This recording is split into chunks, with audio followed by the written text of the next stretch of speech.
নতুন আমদানি শুল্ক আরোপ করেছেন মার্কিন প্রেসিডেন্ট ডোনাল্ড ট্রাম্প। বৃহস্পতিবার এক নির্বাহী আদেশে বিভিন্ন দেশ থেকে তার দেশের আমদানি করা পণ্যে নতুন পাল্টা শুল্ক আরোপ করেন তিনি। এর মধ্যে অসম বাণিজ্যিক সম্পর্কের কারণে কিছু দেশের উপর উচ্চ হারে শুল্ক বসানো হয়েছে। আদেশে কানাডার শুল্ক হার 25% থেকে বাড়িয়ে 35% করা হয়েছে। অন্যদিকে মেক্সিকোর ওপর উচ্চ হারে শুল্ক আরোপের সিদ্ধান্ত আরও 90 দিনের জন্য স্থগিত করেছেন ট্রাম্প। শারমিন স্বপ্নার প্রতিবেদন। পারস্পরিক শুল্ক হিসেবে 10% থেকে 41% পর্যন্ত নতুন শুল্কারোপের নির্বাহী আদেশে সই করেছেন যুক্তরাষ্ট্রের প্রেসিডেন্ট ডোনাল্ড ট্রাম্প। সিল্কোর সিল্ক অ্যান্ড শাইন, যাতে আছে আর্গান অয়েল ও ওট প্রোটিনের গুডনেস, যা আপনার চুলকে রাখে হেলদি অ্যান্ড শাইনিং। স্থানীয় সময় বৃহস্পতিবার এই আদেশে সই করেন তিনি।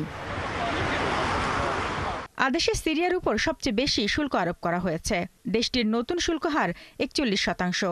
পরের অবস্থানে রয়েছে লাওস ও মিয়ানমার। উভয় দেশের উপর 40% হারে শুল্ক আরোপ করা হয়েছে। অন্যদিকে সুইজারল্যান্ড থেকে আমদানি করা পণ্যের উপর 39% শুল্ক বসানো হয়েছে।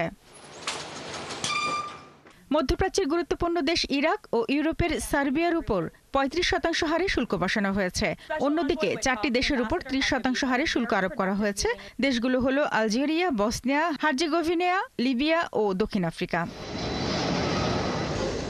এদিকে কানাডার পণ্যের উপর আমদানি শুল্ক 25% থেকে বাড়িয়ে 35% করা হয়েছে। হোয়াইট হাউসের পক্ষ থেকে বলা হয়েছে, কানাডার উপর উচ্চ শুল্ক আরোপের কারণ হচ্ছে তারা যুক্তরাষ্ট্রে ভয়ানক মাদক ফ্যান্টানিলের অব্যাহত প্রবাহ ঠেকাতে সহযোগিতা করতে ব্যর্থ হয়েছে।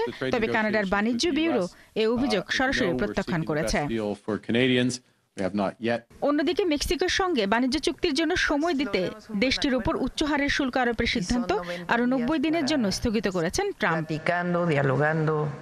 বিশেষজ্ঞদের মতে ট্রাম্পের এই সিদ্ধান্ত এশিয়ার অর্থনীতিতে নতুন চাপ সৃষ্টি করবে, বিশেষ করে যেসব দেশ আগে থেকেই রাজনৈতিক ও অর্থনৈতিক সংকটে আছে। তবে শুল্ক আরোপের বিষয়ে ডোনাল্ড ট্রাম্প এনবিসি নিউজকে দেয়া এক সাক্ষাৎকারে জানান, নতুন শুল্ক নীতির বাস্তবায়ন খুব ভালোভাবে ও মসৃণভাবে চলছে।